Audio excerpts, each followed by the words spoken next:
all state workers who make $50,000 or less will soon get a pay raise. 16 WAPT's Scott Simmons reports on that pay raise proposal.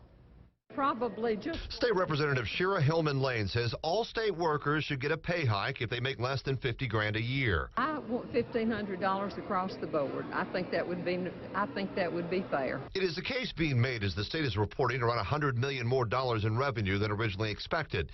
She says state workers should be first to get some of that money.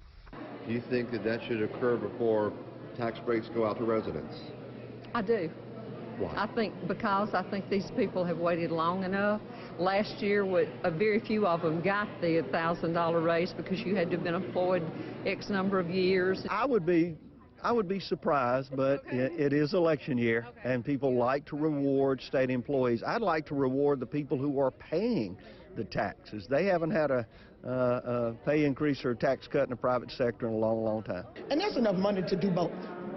So I don't think it should be a choice between our state employees and teasing the public with some kind of tax cut. Lawmakers admit there is a money battle starting early in the legislative session. I know that state employees need a raise, and they've needed one for some time. If there's an opportunity to give taxpayers some money back, then we need to try to do that.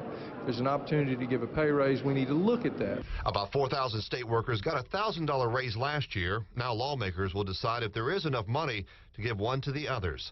At the state capitol, Scott Simmons, 16 WAPT News.